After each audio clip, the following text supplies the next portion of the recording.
18 horas. Notícias de Manaus, Amazonas, Brasil e do mundo. Agora na Mix. 6 em ponto. Muito boa noite para você, sintonizado aqui em 100,7. Obrigada pela sua companhia. Boa noite, equipe do 18 horas. Boa noite, Cid Soares. Boa noite, vamos juntos a partir de agora até às 7 da noite. Tá começando mais um 18 horas. 18 horas. E você sabe que a sua participação é sempre bem-vinda aqui no 18 horas, né, Cid? Verdade, nós queremos saber sua opinião, né, sobre tudo que você ouve aqui na Mix, assuntos abordados, reportagens, enfim, manda um alôzinho pra gente.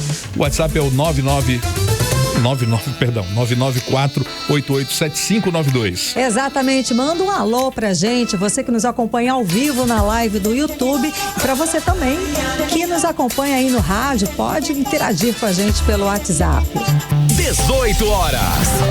E vamos aos destaques de hoje do 18 horas. Estudo revela que o Amazonas é o segundo estado mais violento para jornalistas na Amazônia. Pacientes com câncer tiveram que entrar na justiça para conseguir o tratamento do governo do Amazonas. De Brasília, movimentação da bancada do Amazonas sobre a reforma tributária e a Zona Franca de Manaus. Também em Brasília começa o acampamento Terra Livre, considerado o maior evento de mobilização indígena do país. 18 horas. Esses e outros destaques você confere a partir de agora aqui no programa 18 horas de hoje, terça-feira, dia 23 de abril de 2024. 18 horas. E começamos o programa de hoje denunciando a violência aqui no Amazonas. Mais uma vez, indicadores revelam uma triste realidade, agora para uma profissão específica. Um estudo feito pela Federação Nacional dos Jornalistas, da FENAGE, aponta que o Amazonas é o segundo estado mais violento para os jornalistas na Amazônia. Exatamente, Cid. Os dados revelam a ocorrência de 230 casos de violência contra a liberdade de imprensa nos 9 estados da Amazônia Legal nos últimos 10 anos. O Pará é o estado mais violento, com 89 casos, seguido pelo Amazonas, com 38. Esses dados são do estudo Fronteiras da Informação, relatório sobre jornalismo e violência na Amazônia, que foi lançado hoje, dia 23 de abril, pelo Instituto Vladimir Herzog, em Belém do Pará. E o objetivo é alertar a sociedade sobre a relação de crimes sobre o meio ambiente e a violência contra jornalistas aqui na Amazônia. E o repórter André Meirelles está ao vivo aqui com a gente com mais informações sobre esse levantamento. Boa noite, André. Muito boa noite, Karime e Cid. Boa noite, Karime e Cid. Boa noite aos ouvintes. Boa noite, André. Boa noite, André. Então, segundo os pesquisadores do Instituto Vladimir Herzog, o assassinato do jornalista inglês Don Phillips e do indigenista Bruno Pereira em 2022, aqui no Amazonas, foi o fato que levou o Instituto a fazer esse levantamento, não é isso? Boa noite. Isso mesmo, um dos casos mais emblemáticos aí, né, que chocou o Brasil e o mundo. Esse assassinato do jornalista inglês, o Don Phillips, e do indigenista Bruno Pereira, que aconteceu em 2022, levou então aí, que inclusive a gente vai até acompanhar agora a fala, que é o Juliano Galli, que é o jornalista, ele é coordenador de jornalismo e liberdade de expressão do Instituto Vladimir Herzog, que fala aí do alerta à sociedade sobre a relação de crimes contra o meio ambiente e a violência contra jornalistas na Amazônia, que tem como foco objetivo o estudo aí Fronteiras da Informação, sobre esse relatório aí que mostra jornalismo e violência na Amazônia, e que inclusive, como vocês falaram, que foi lançado hoje aí pelo Instituto Vladimir Herzog lá em Belém, no Pará, né? Segundo o Juliano Galli, a morte brutal desses profissionais, né, que a gente está falando agora, do Dom e do Bruno, levou então o Instituto a se debruçar com maior atenção aos casos de violência que acontece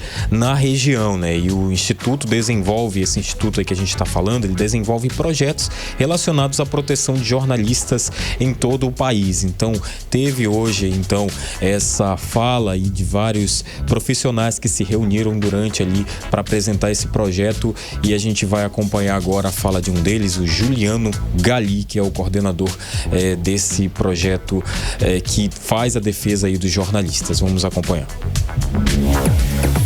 Bom, esse projeto, ele nasceu a partir de uma missão que o Instituto Vladimir Herzog leva a cabo há pelo menos 6 anos, de contar histórias sobre violência contra jornalistas e, mais do que isso, fazer com que esses casos de ataques, de ameaças e de violência sejam não só acolhidos, encaminhados, acompanhados, mas que de fato eles possam pautar a concepção e a implementação de políticas públicas que verdadeiramente se debrucem sobre a necessidade de que o Estado brasileiro garanta uma proteção maior ao trabalho de jornalistas e comunicadores. E isso se deve principalmente pela nossa certeza de que é esse trabalho um dos pilares de funcionamento do regime democrático. Esse relatório e esse projeto que o Instituto desenvolve, mais do que preservar a segurança de jornalistas, ele tem a intenção de fortalecer o regime democrático. 18 horas. Tá, então, Karine, Cid, ouvintes, a gente conferiu a fala do Juliano Gali, que é coordenador do Instituto Vladimir Herzog. Ele estava falando aí sobre a situação desse projeto, né, desse relatório que traz diversos relatos de casos em que a violência contra os profissionais aparece diretamente ligada às investigações sobre crimes ambientais, né? Outro dado presente no documento diz respeito ao fato que em 2022, por exemplo, o ano eleitoral, o registro de violência contra jornalistas na Amazônia mas que dobrou isso em relação a 2021, né? Foram 45 casos contra 20 no ano anterior, segundo aí esse levantamento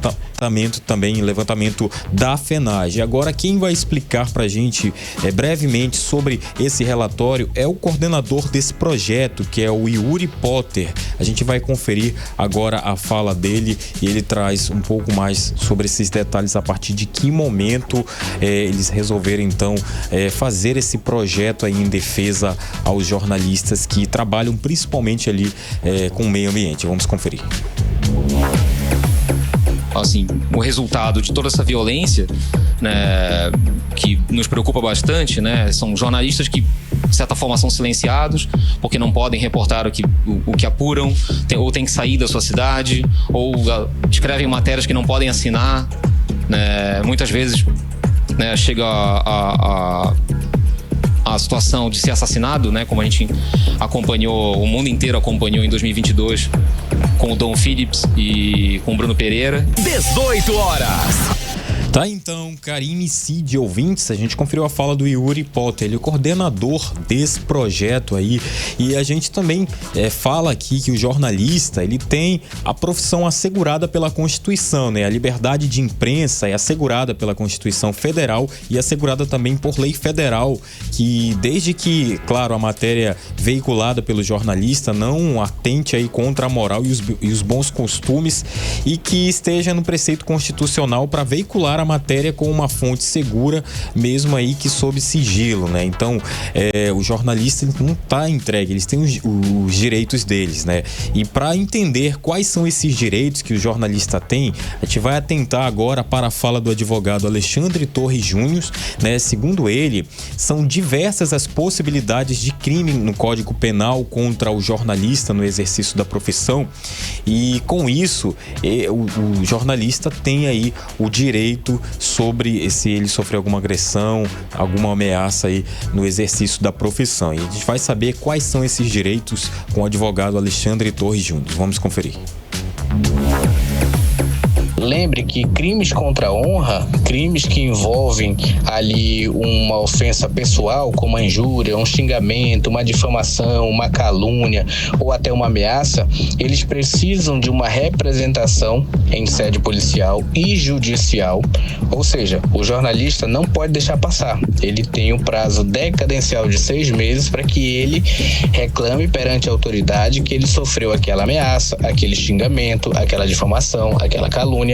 E a partir disso, o jornalista dá início a uma ação penal, né? A parte criminal contra o autor, contra o agente daquele delito, ainda que isso seja presencial ou virtual. Em ambas as formas, a lei protege a pessoa que tem a sua honra ofendida em razão disso, em especial quando se trata do exercício da profissão. E no âmbito civil, também é interessante que o jornalista assegure o eventual pedido de indenização em juízo em razão de eventuais ofensas que ele venha a ter recebido, repito, pelo exercício da profissão de jornalista. 18 horas. Muito bem, tá? Então, Karine, Cid e ouvintes, a gente conferiu a fala do advogado Alexandre Torres Júnior. Inclusive, a gente agradece a participação dele aqui, falando aí sobre os direitos, né, no exercício da profissão de cada pessoa, né? A gente fala e leva isso também de uma forma geral, né? Tanto para os jornalistas, como também qualquer outra pessoa que está aí exercendo a sua função e acaba, de alguma forma, sendo impedida de exercer a profissão. Agora, o danado é que o jornalista fala de informação, de notícia, e aí cerceia não só o profissional de exercer a sua função, mas também a população de ter acesso a essa informação. Isso é que é o grande problema dessa situação, não é, André? Isso mesmo. Então a gente encerra assim, né, falando sobre esses dados da Federação Nacional dos Jornalistas, a FENAJ, que esses dados estavam revelando aí a ocorrência de 230 casos de violência contra a liberdade de imprensa, isso nos 9 estados da Amazônia Legal nos últimos 10 anos, Karine, Cid. Obrigada, André, pelas informações. E seguindo aqui, falando sobre essa questão do assassinato do indigenista Bruno Araújo e do jornalista Dom Phillips, então, tem novidade a respeito desse caso. É o seguinte: o Tribunal Regional Federal da Primeira Região acatou o pedido da defesa e determina o adiamento do julgamento que decidiria se os pescadores acusados de matar o indigenista Bruno Pereira, e o jornalista britânico Dom Phillips irão ou não a júri. A decisão de adiar o julgamento foi tomada nesta terça-feira em resposta ao pedido formalizado pela defesa dos pescadores. O argumento dos advogados é de que a terceira turma federal responsável pela apreciação do caso não seria a instância correta, uma vez que o processo já havia recebido decisões prévias da quarta turma federal. Bom, com base nesse argumento, o desembargador federal Ney Belo determinou a retirada do julgamento da pauta para avaliar o pedido apresentado pela defesa. Agora sim, boa noite, André Meirelles. Obrigado pelas informações. 18 horas. Muito bem, 6h12 em Manaus. Olha, pacientes com câncer no Amazonas tiveram que recorrer à Defensoria Pública do Estado para conseguir ter acesso aos medicamentos para tratar a doença. Pois é, e mais, Cid, pior, a Defensoria também precisou intervir na Justiça para a Fundação Centro de Controle de Oncologia do Estado e para o governo do Amazonas a realização da quimioterapia. Vamos acompanhar mais detalhes agora com o Felipe Távora. Um dos pacientes foi diagnosticado com adenocarcinoma de pulmão em estágio avançado. Ele tentou conseguir 700 miligramas de faldicarbo e 850 miligramas de alinta. Já o segundo paciente foi diagnosticado com câncer de próstata também em estágio avançado. Ele precisava de 50 miligramas de bicalutamida. O defensor público Arlindo Gonçalves afirmou que nos 2 casos, os juízes destacaram que a demora no fornecimento dos medicamentos poderia agravar o quadro de saúde dos pacientes e colocar em risco as vidas deles. O defensor declarou também que a defensoria requisitou tratamento imediato e que o juiz determinasse à Fundação Centro de Controle de Oncologia do Estado do Amazonas e ao Estado do Amazonas a realização da quimioterapia, o que foi concedido. Felipe Távora para o 18 horas. Você está ouvindo 18 horas. Os estudantes inscritos no programa Pé de Meia começam a receber a segunda parcela de R$200 nesta quinta-feira, dia 25. A primeira parcela, paga no final de março e início de abril, foi referente ao incentivo pela matrícula. Desta vez, só vão receber os estudantes com frequência média nas aulas de 80% nos 3 meses letivos. 18 horas. Agora 6h14, vamos falar sobre a política local, os bastidores da política amazonense com Cíntia Blink, que já está a postos. Cíntia, muito boa noite, Cíntia, tudo bem? Olá, Karine, boa noite. Oi, Cid. Oi, boa noite. Boa noite. Então, Cíntia, o seguinte, o pré-candidato a prefeito de Manaus, o deputado estadual Roberto Cidade, ele abandonou a fase das indiretas e agora ele está mandando direta mesmo com endereço CPF, CEP e tudo mais que tem direito. E o alvo é o prefeito Davi Almeida. Conta essa pra gente, Blink. É isso mesmo, Karine. Ele saiu daquela fase que a gente comentava, que mandava assim. Claro que dava perfeitamente para saber com quem ele estava falando cada vez que ele mandava ali uma frase. Mas dessa vez ele está reagindo a vídeos, então não tem nem como disfarçar para quem que é. A última dele foi ontem à noite, ele deu uma alfinetada no atual prefeito de Manaus, Davi Almeida. Ele fez uma fala dizendo assim, ele está reagindo porque, na verdade, Davi Almeida deu uma entrevista ao jornalista Jefferson Coronel. Eles estão, assim, naquele novo mirante, e aí o Jefferson conversa com ele e ele fala sobre essa questão de Wilson Lima e Davi Almeida, que ainda está rendendo, apesar de a gente saber há muito tempo que a relação não vinha bem. Só que Davi Almeida externou que nós vamos nos enfrentar. Nesse mesmo tom, Davi falou que a população vai ter a chance de comparar a gestão de um com a gestão de outro e tudo mais na hora de tomar a decisão para a Prefeitura de Manaus, se vai reeleger Davi Almeida, se vai vir um outro candidato. Nessa, Roberto Cidade faz a reação a esse vídeo e ele fala que o Davi Almeida tem que entender que ele está competindo com o Cidade, não com o Wilson Lima, comigo, né? No caso ele fala. A sua disputa é comigo e não com o governador. Aí ele fala que Davi já disputou com o governador em 2018 e perdeu. Davi, o pré-candidato a prefeito de Manaus, agora sou eu, ele fala, Roberto Cidade. Aí ele continua assim, guarde seu rancor, isso não faz bem pra você e não faz bem pra Manaus. Eita! Ele também fala que, põe nesse tom, também fala que Manaus precisa de união de pessoas que queiram somar ao invés de dividir, e aí faz a propaganda dele, né, dizendo bora com força pra mandar pra casa a turma que só quer dividir Manaus. Então tá bem direta mesmo. Antes disso, a cidade já tinha feito parecido com a Momandel, deputado federal que também é pré-candidato. A Mom fez um vídeo dizendo que ele foi a São Paulo para se aconselhar sobre a gestão da Zona Franca de Manaus, buscar conselhos ali. A cidade também aproveitou esse momento para dizer que São Paulo é uma grande ameaça para a Zona Franca. São Paulo historicamente luta justamente para que a Zona Franca diminua e São Paulo cresça, enfim. Então, a cidade está adotando esse tom nas postagens dele. Não tá de todo errado, não. Tá indo para cima com as armas que possui e com o que tá vendo também sendo entregue aí, né, pelos seus adversários. E por falar em pré-candidato, o deputado Amon Mandelblen, ganhou um reforço na equipe. Você sabe quem é? É isso mesmo. Se comenta, né, que a equipe de Amon Mandel, ela tem algumas oscilações, até pelo próprio pré-candidato também tem umas oscilações, mas está de volta, de acordo com informações de bastidores, o ex-deputado Humberto Michili está de volta ao comando da pré-candidatura do deputado federal Amon Mandel à Prefeitura de Manaus. Segundo fala-se aí nos bastidores, ele ficou um período fora, coisa de semanas, estava pensando se iria ou não seguir nessa aposta que é a Amon Mandel, mas acertou aí o retorno nos últimos dias. Então, a Momandel agora conta também com Humberto Michili, que foi um nome importante também para Amazonino Mendes, andou ali ao lado dele, foi candidato a vice e tudo mais. E agora a Mon tem esse reforço na campanha dele. A gente não pode falar campanha porque não é o período, mas no fim é esse nome mesmo.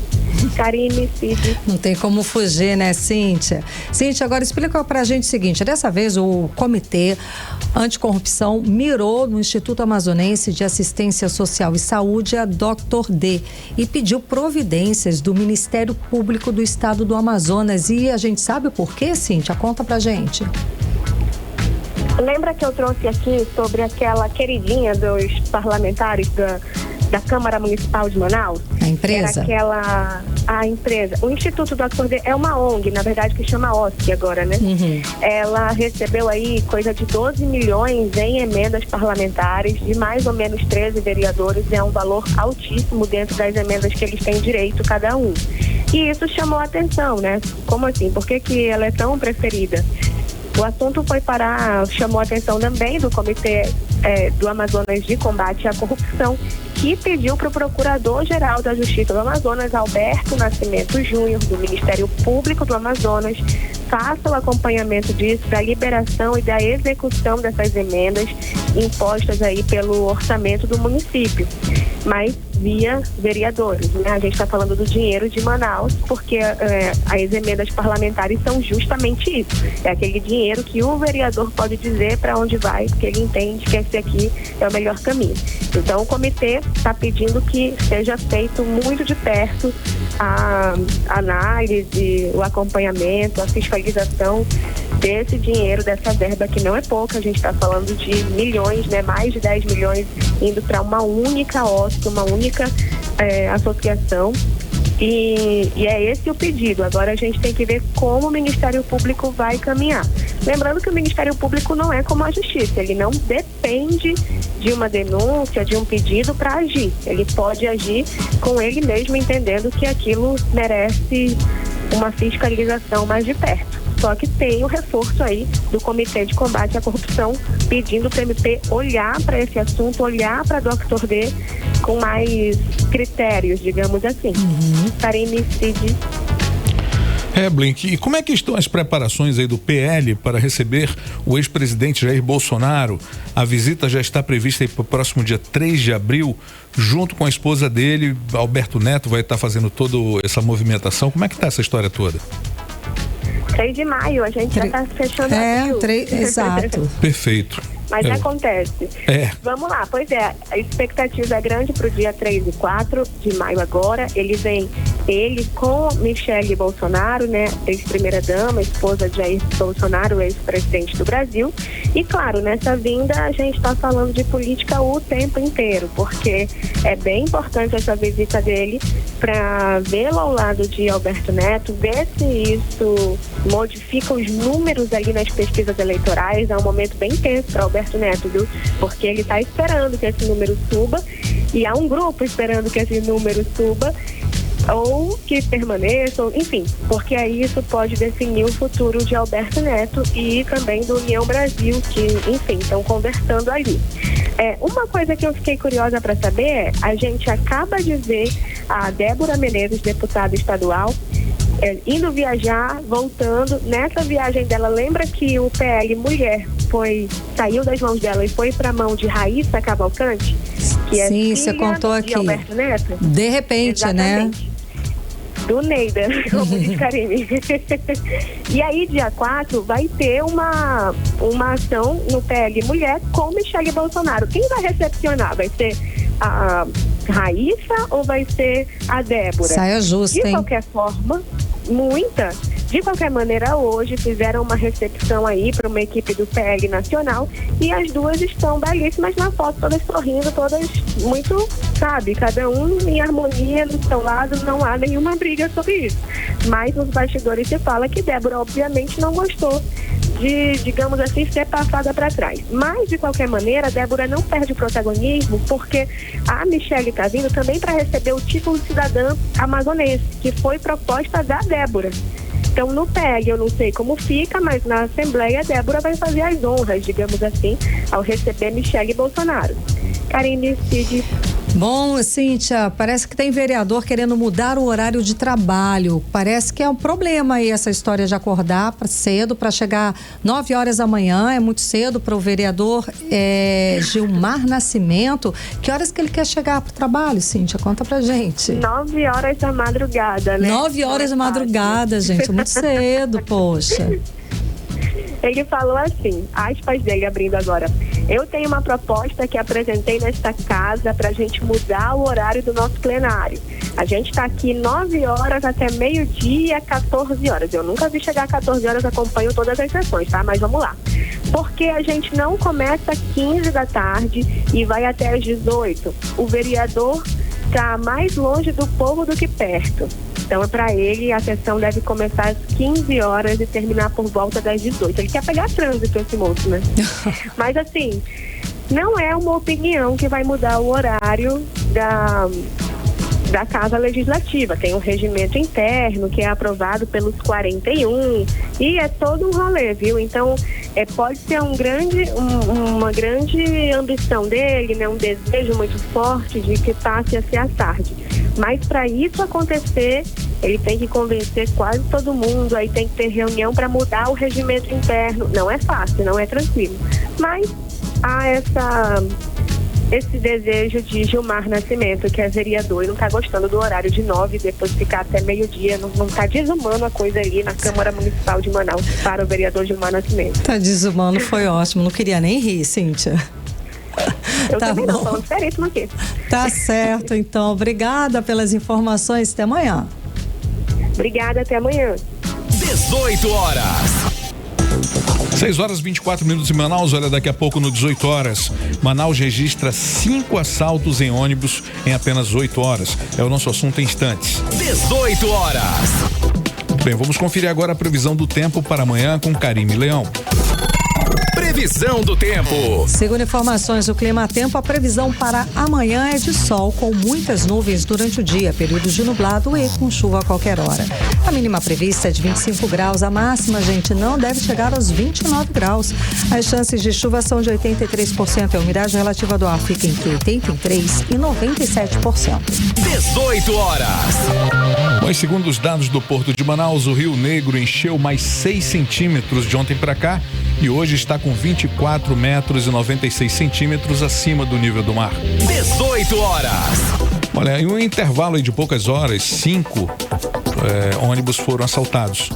Os criminosos invadiram o transporte coletivo e fizeram um arrastão.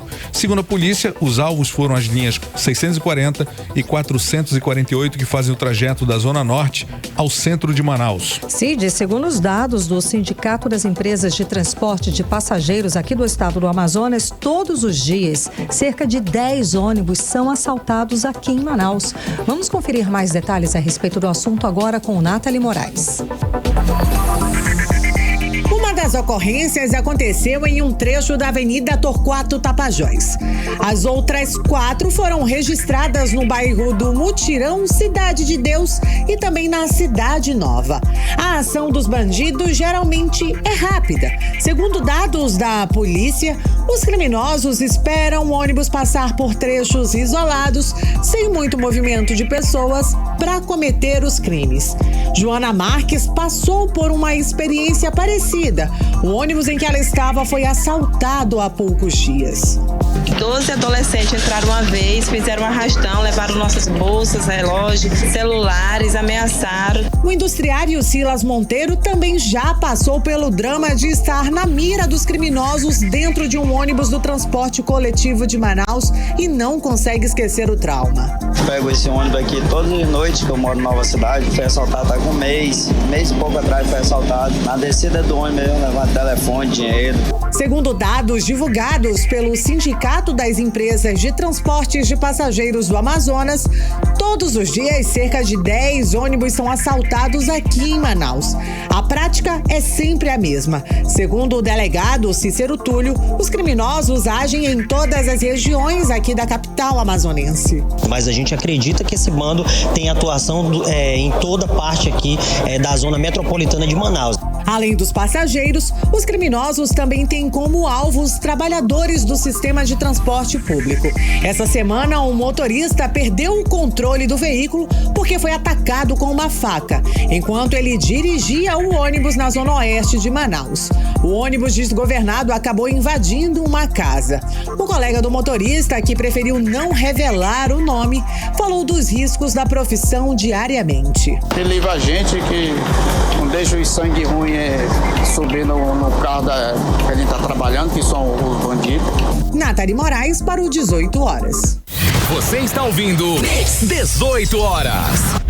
Entrevista do dia.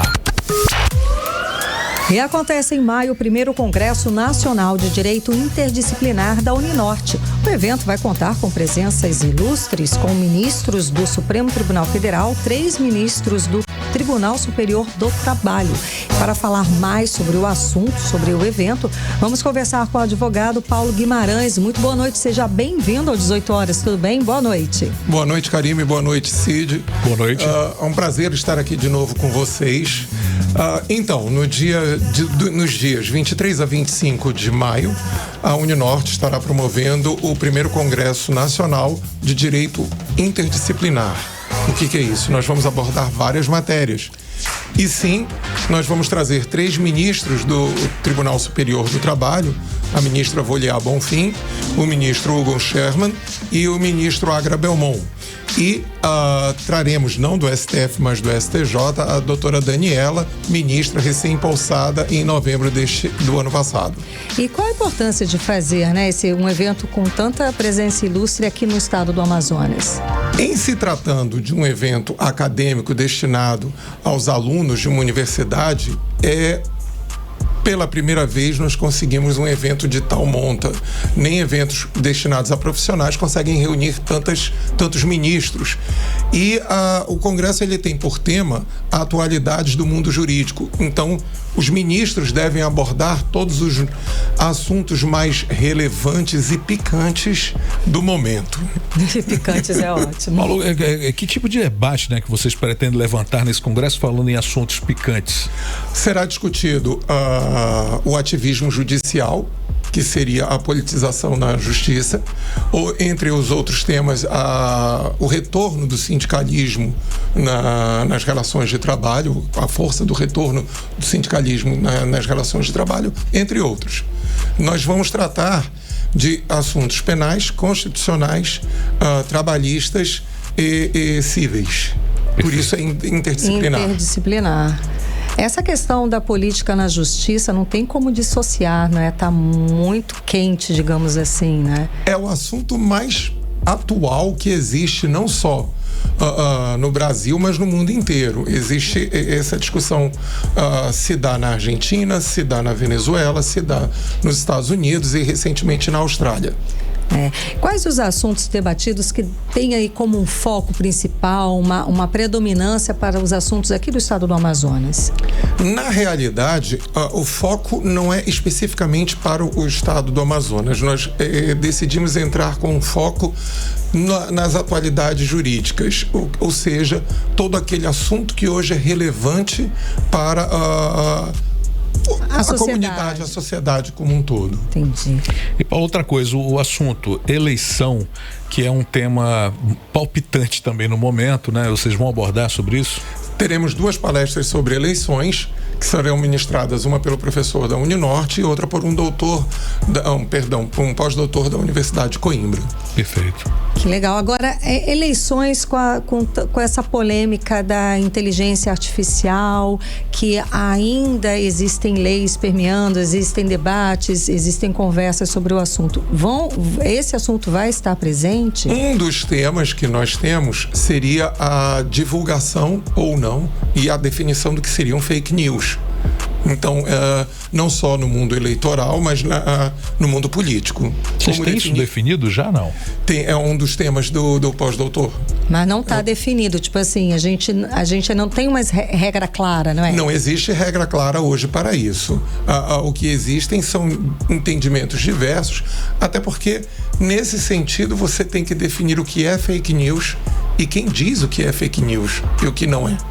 Entendi. A partir do momento que isso ainda não está definido, cada juiz vai ver a partir do seu entendimento em cada caso, né? Aristóteles já dizia que todo homem é político, né? E você não consegue dissociar o seu ser e ser isento sem ser político. Basicamente, fake news é uma notícia que não é verdadeira, ponto.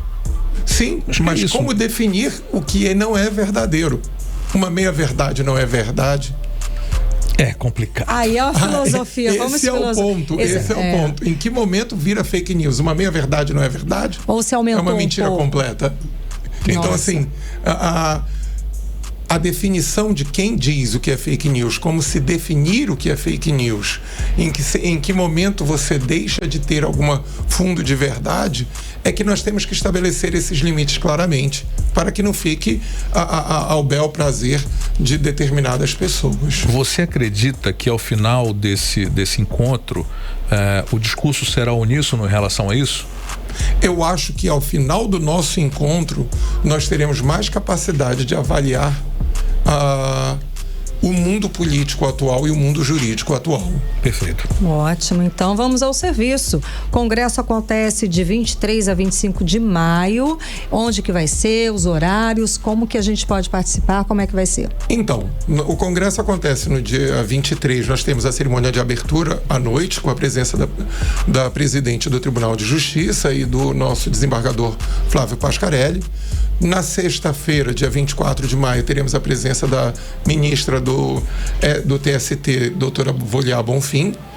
No dia, pela parte da manhã, depois nós teremos a tarde, a tarde será essencialmente dirigido ao direito do trabalho.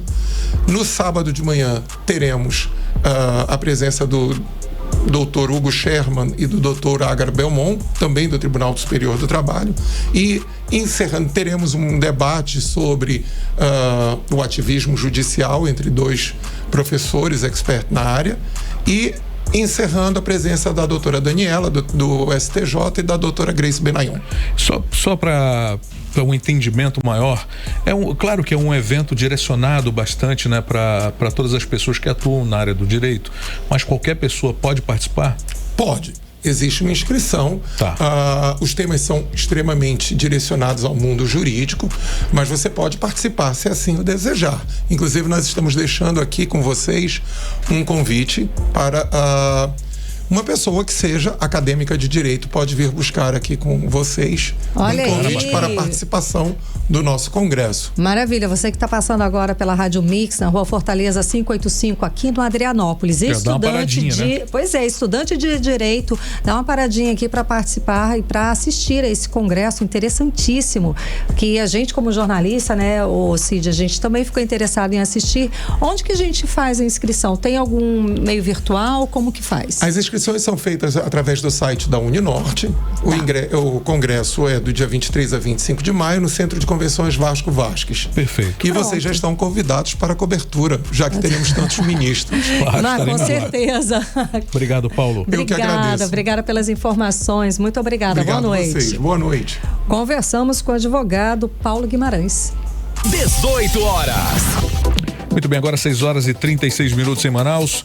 Karime, sabe o álcool 70 que a gente usou muito durante a pandemia? Pois bem, ele vai deixar de ser comercializado mais uma vez, porque ele não era comercializado antes da pandemia, a partir do dia 1º de maio.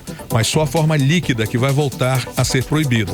Pois é, a gente ficou tão acostumado, né, de borrifar álcool 70 em tudo, mas realmente essa venda só foi liberada durante a pandemia. A medida é uma determinação da Agência Nacional de Vigilância Sanitária, Anvisa. E o motivo é claro que ele é muito inflamável e pode causar graves acidentes. Vamos conferir mais detalhes com André Meirelles. O álcool líquido 70% terá a venda proibida a partir do próximo dia 30 de abril.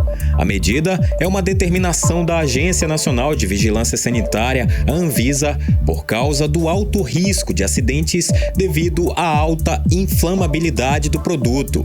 A FVS, Fundação de Vigilância em Saúde do Amazonas, destaca que até o dia 30, estabelecimentos comerciais que ainda tiverem o produto, como mercadinhos, mercearias e farmácias, podem vender o álcool líquido 70%, mas assim que o estoque esgotar, não vai ser possível adquirir novas remessas. A restrição se limita ao produto na forma líquida e a população vai continuar com disponibilidade do álcool 70% em gel, que também é eficaz na higienização das mãos e da superfície. O responsável pela FVS no Amazonas, Jackson Alagoas, reforça que a proibição existe desde 2002, tendo a Anvisa flexibilizado a comercialização do produto em função da pandemia de Covid-19 até o dia 31 de dezembro de 2023. É importante destacar que esse produto na forma líquida, ele é bastante perigoso, porque ele é altamente inflamável. E essa proibição, ela existe desde o ano de 2002. Mas não se preocupe, existem vários outros produtos na forma de cosmético e na forma de saneante para você continuar realizando a higienização das mãos, a desinfecção das superfícies e a limpeza da sua casa, do seu estabelecimento de maneira tranquila. A partir de 1º de maio, a Secretaria de Saúde Municipal vai fiscalizar a venda proibida de álcool líquido a 70%. A população também pode denunciar irregularidades às vigilâncias sanitárias do município, onde está situado o estabelecimento denunciado por meio da ouvidoria da Visa Manaus no número 92-98842-8481. André Meirelles para o 18 horas. Você está ouvindo 18 horas. Agora em Manaus, 6 horas e 39 minutos. Vamos para Brasília, vamos conversar com o nosso correspondente, o jornalista Carlos Eduardo Matos. Cadu, boa noite, Cadu. Tudo bem? Você escuta a gente tranquilo? Oi, Karime. Oi, boa noite, Karime. Boa noite. Tudo Soares. bem? Boa noite. Ouvintes, 18 horas. Vamos lá. Vamos lá, é assunto importante, assunto que voltou à pauta, a reforma tributária, que voltou a ser assunto aí nos corredores do Congresso, depois que o governo disse que vai apresentar a proposta da reforma ainda esta semana, gente. Bom, Cadu, e como é que está se posicionando a bancada do Amazonas sobre esse assunto que, aliás, é muito interessante, muito preocupante para a gente aqui, por causa, claro, da Zona Franca de Manaus. Conta como é que estão os nossos representantes do estado do Amazonas. Karime, eu estou falando com vocês ao vivo aqui da Câmara, onde começou já esse corre-corre por causa dela, né? Da reforma tributária. De novo, né? Porque só que agora é a regulamentação. No fim do ano passado foi aprovada a PEC, né? Que cria o novo sistema tributário. A briga agora é para definir como vai funcionar esse novo sistema. E claro, Karime, a Zona Franca de Manaus, que é um modelo econômico excepcional do país, precisa estar bem encaixada nessa engrenagem, né? Por isso que hoje foi dia de reunião, muito cafezinho, planilha na mesa, conversa de canto, tudo isso para definir os detalhes. A Zona Franca está assegurada na reforma, é importante frisar isso, mas faltam os detalhes, Karime. Você sabe que é no detalhe que mora o diabo. Sim. Então, Karime, hoje veio para cá um time de especialistas em Zona Franca de Manaus para se reunirem com os deputados Paulderney Avelino e Sidney Leite, né? E o que esses economistas disseram para mim foi o seguinte: eles tiveram acesso a uma minuta da proposta do governo federal que se refere à Zona Franca de Manaus. O texto está pré-pronto lá no Ministério da Fazenda, só que não foi divulgado ainda, mas eles tiveram acesso. E eles analisaram direitinho o texto, né? Viram alguns detalhes, alguns pontos que eles consideram equívocos e que precisam ser corrigidos. São pontos que, na avaliação deles, colocam em risco a Zona Franca de Manaus. Aliás, não colocam totalmente em risco a Zona Franca de Manaus, porém enfraquecem alguns setores importantes. Então, eles preparam agora uma contraproposta e vão apresentar ao governo Lula. E aí, quando a matéria estiver sendo discutida aqui na Câmara dos Deputados, primeiramente, e aí que vai rolar esse ajuste final, esse casamento entre o texto do governo e o texto proposto pela bancada do Amazonas. Karime, o governador Wilson Lima, ele também esteve aqui em Brasília, mas ele conversou lá com o ministro Fernando Haddad. Então vamos ouvir o que ele disse. Bom, havia uma preocupação por parte do Estado do Amazonas com relação ao texto que está sendo encaminhado para o Congresso no que diz respeito à reforma tributária, que são as leis complementares e o processo de regulamentação. O texto está terminando de ser confeccionado e a gente veio tratar especificamente da parte que diz respeito à Zona Franca de Manaus e esses ajustes ao compromisso de que eles sejam efetivamente concretizados. Nós estamos trabalhando para que tanto os trabalhadores da Zona Franca quanto os investidores fiquem tranquilos com relação às leis complementares e à regulamentação da nova reforma tributária. 18 horas. A gente acompanhou a fala do governador Wilson Lima lá em Brasília, direto de Brasília, falando sobre reforma tributária e Zona Franca de Manaus. Cadu. Isso mesmo, Karime. Agora, interessante, um ponto que me chamou a atenção, Karime, é que estiveram um pouco distantes aí Paulderney Avelino e o Wilson Lima. O Wilson Lima, ele foi lá com o ministro da Fazenda, mas ele não foi lá conversar com o Paulderney. Interessante é que os dois são do mesmo partido. Me falaram que houve aí, que os dois estão meio distantes. O Wilson Lima manteve Paulderney um pouco distante dessas conversações que ele esteve aqui em Brasília, então não entendi muito as razões, mas está rolando um distanciamento entre Paulderney e o Wilson Lima, e isso foi evidente hoje, né? O Wilson Lima esteve aqui em Brasília, ninguém ficou sabendo, viu, Karime? Ele esteve aqui, se reuniu com Fernando Haddad, ninguém da imprensa ficou sabendo e só divulgaram as imagens e as informações após a reunião. E esse áudio aí que nós colocamos é um áudio que foi repassado pela assessoria de comunicação, então ele está editado. Então Sim. são informações que não foram trazidas por nós na íntegra. Sim, Importante sim. a gente falar isso, ou seja, há um contexto político que está um pouco obscuro, que eu estou tentando analisar, verificar o que está vindo no final. A gente só recebeu a informação do resultado da reunião e as sonoras, né? E os depoimentos, a fala do governador e ponto, né? E entenda que a bancada do Amazonas não estava com o governador. Estranho, né?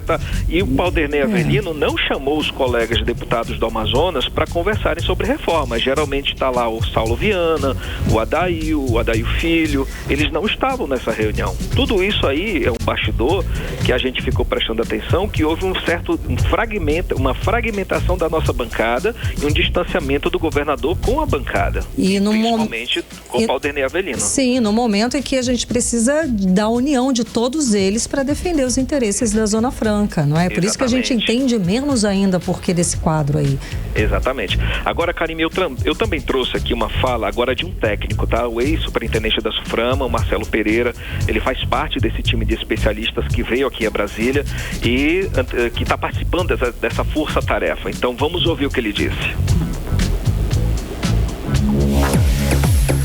Há uma grande preocupação da bancada federal, o texto ainda não chegou à Câmara, as equipes de assessoria desses deputados, o pessoal da indústria, representados aqui pelo Centro das Indústrias e pela Abraciclo, estiveram reunidos também conosco, discutindo evidências de textos que poderão ser regulamentados para o CBS e IBS na Zona Franca de Manaus.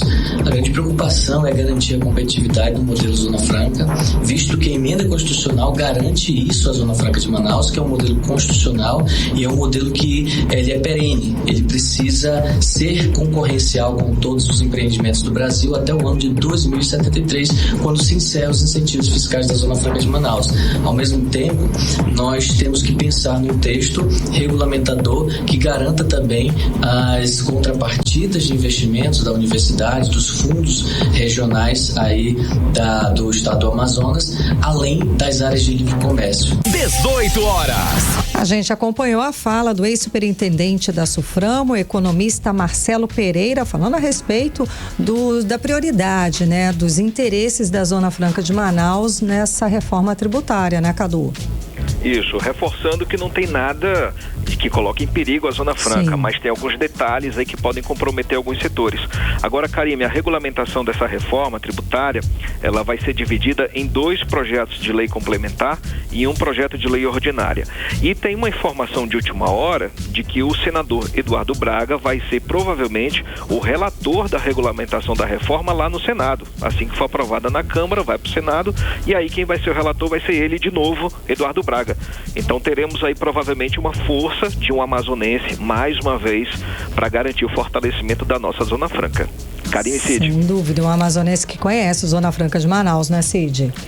Então, Cadu, hoje começou o acampamento Terra Livre aí em Brasília. Esse movimento já é considerado o maior evento de mobilização indígena do país. O Amazonas está junto nessa manifestação ou não?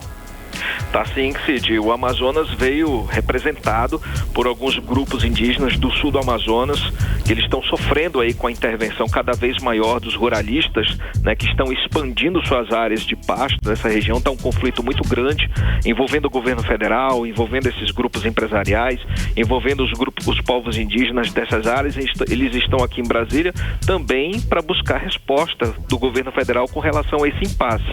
O acampamento Terra Livre começou no domingo, Cid, mas hoje de manhã teve uma caminhada pela esplanada dos ministérios com milhares de indígenas carregando cartazes, fazendo piquete, discursos inflamados, principalmente, Cid, contra a lei que foi recentemente promulgada da demarcação de terras indígenas.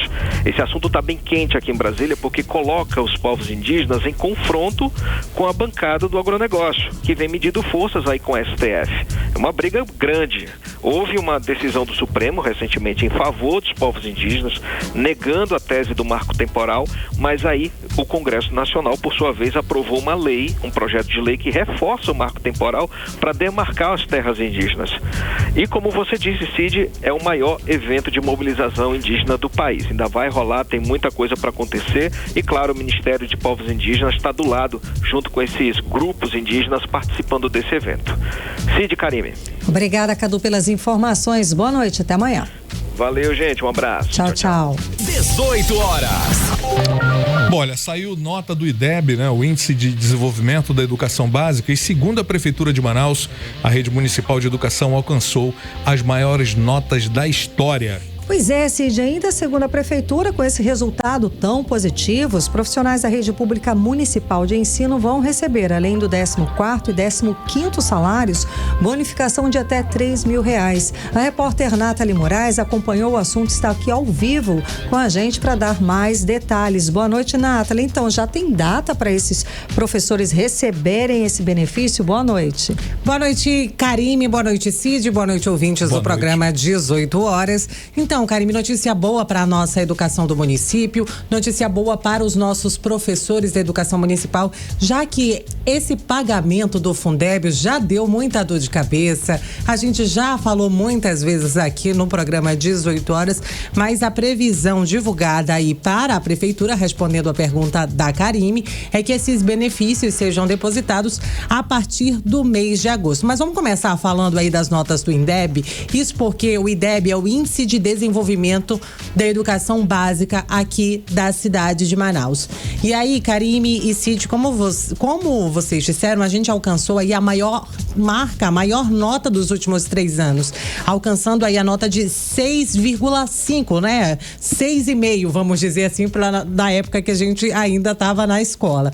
E aí, segundo esses resultados apresentados pela Secretaria Municipal de Saúde, apresenta aí um aumento de 12%, né, na nota lá no ano de 2021, quando na época a nota aqui na nossa capital, né, Manaus, alcançou aí a educação municipal, alcançou somente a marca aí de 5,5.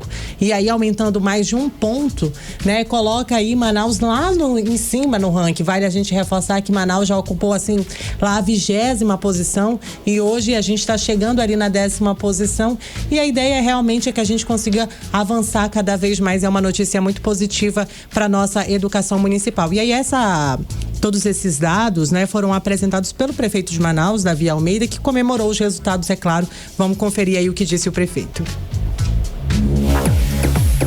Que com essa média aqui que nós estávamos de 4,8 e 5,2, Manaus estava em 13º entre as capitais do Brasil. Não era isso? Isso. 13º.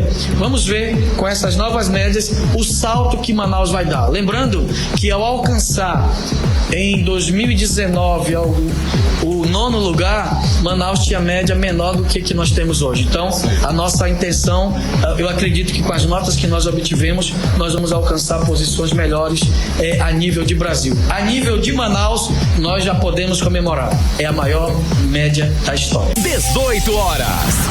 Olha aí, Karime e Cid, ouvintes do programa 18 horas, a gente já pode comemorar, já que Manaus alcançou aí a maior média da história, segundo o prefeito Davi Almeida, aí quando a gente está falando do IDEB. Agora, uma outra notícia, né, que foi veiculada e foi afirmada pelo prefeito de Manaus, é que o pagamento, né, da rede educacional do município da progressão de carreira de mais de 2.700 profissionais até o fim deste ano. E também aí o pagamento da bonificação do Fundo de Manutenção de Desenvolvimento da Educação Básica. A gente está falando aí do Fundeb, né? Tanto para os professores com a carga horária aí de 20, 40 e 60 horas. Os valores, Karime, eles variam de R$1.000 até R$3.000, dependendo aí da cadeira, né? Dos horários trabalhados pelos professores. O prefeito também comentou aí sobre esses pagamentos. Vamos conferir.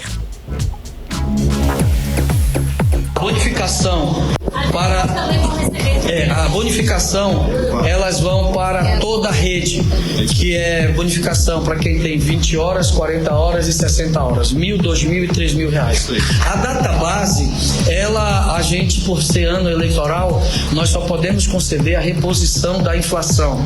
Nós temos 2 índices oficiais no país, a INPC e IPCA. Aquele índice que for maior e mais favorável para o professor, para o servidor, é esse índice que vai ser aplicado.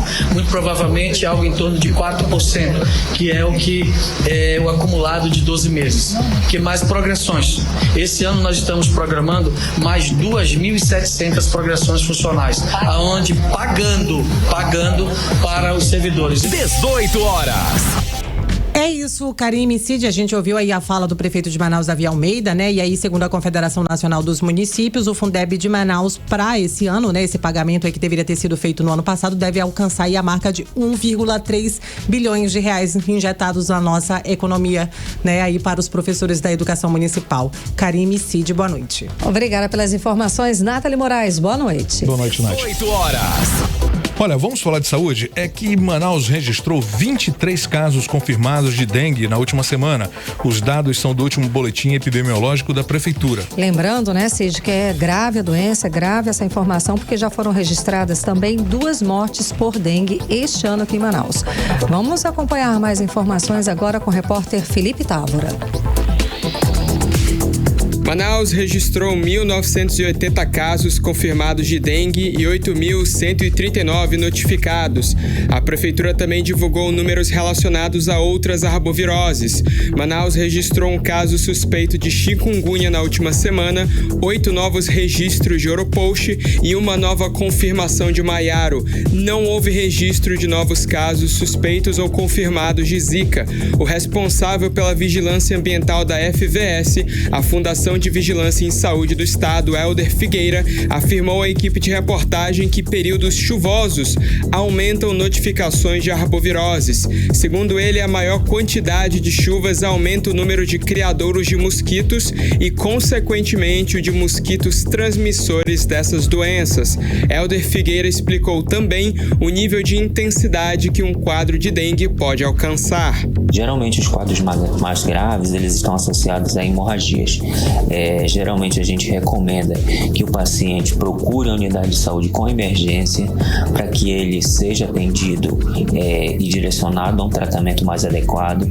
Quando surgirem sintomas como, por exemplo, dor intensa abdominal, algum sangramento na gengiva ao escovar os dentes, ou se ele perceber se os olhos estão ficando mais vermelhos. Isso tudo são pequenos indicadores ou são sinais e sintomas importantes que devem ser considerados para uma situação de agravamento da dengue. Felipe Távora para o 18 horas. 18 horas. 18 horas. Esporte. Chegou a hora de falar sobre esporte com ele, Cid Soares. Quais os destaques de hoje, Cid? Bom, a gente começa falando aqui que a CBF divulgou ontem a tabela detalhada dos jogos da terceira fase da Copa do Brasil. E com isso o Amazonas conheceu os detalhes do jogo contra o Flamengo. A primeira partida será disputada no dia 1º de maio no Rio de Janeiro. E esse primeiro jogo começa às 8h30 da noite, horário de Manaus, lá no Maracanã. A volta será no dia 22 de maio, às 8h30 da noite, na Arena da Amazônia. Tudo horário local. Bom, o Amazonas iniciou hoje a venda online de ingressos para o jogo da 4ª rodada da Série B contra o Santos, já no próximo dia 11 de maio, 17 horas, horário de Brasília, na Arena da Amazônia. As entradas custam entre R$30 e R$200. A partida contra o tricampeão da Libertadores será a segunda, né, da Onça Pintada aí como mandante na Série B do Campeonato Brasileiro. A arquibancada da Arena foi dividida em 4 setores. No setor inferior norte-sul, os ingressos custam 30 meia e 60 inteira. No setor inferior leste-oeste, as entradas custam 40 meia e 80 inteira. E o setor prêmio, os ingressos 60 meia e 120 inteira. Entradas VIP ao valor de 100 meia e 200 inteira. O torcedor pode adquirir os ingressos no estande do Amazonas Shopping, no piso L2, e também pela internet no site Ache Tickets. E olha, o Flamengo enfrenta o Bolívar amanhã, às 8h30 da noite, no horário de Manaus, pela terceira rodada da Libertadores. Esse jogo acontece aí na altitude de 3.600 metros de La Paz, na Bolívia. Não é fácil, não. E o Flamengo já comunicou a ausência de 7 titulares na viagem para esse jogo. O rubro-negro embarcou hoje à tarde para Santa Cruz de la Serra, né, o local que fica aí até horas antes da partida para diminuir os efeitos da altitude. Santa Cruz de la Serra, o local está apenas 400 metros acima do nível do mar. E somente no dia do jogo será feita a viagem para La Paz. O presidente Rodolfo Landim estará presente na viagem. Alain e Léo Pereira são os únicos que estão fora por questões médicas. O Varela, Ayrton Lucas, Eric Pulgar, Arrascaeta e Pedro ficam de fora da relação por decisão da comissão técnica em prol do planejamento da temporada. Além deles, Cebolinha se recupera de lesão na panturrilha direita e já era ausência para esse confronto. É o que nós temos para hoje. 18 horas. Editorial 18 horas. Muito bem, partimos direto para o nosso editorial 18 horas. Karime. E um alerta foi dado hoje para a sociedade aqui no Amazonas. O estado é o segundo estado da Amazônia mais violento contra os jornalistas. E o que isso tem a ver com a população em geral? Em tempos de redes sociais, a maioria absoluta das notícias relevantes nos sites, na TV, nos blogs, rádios e etc.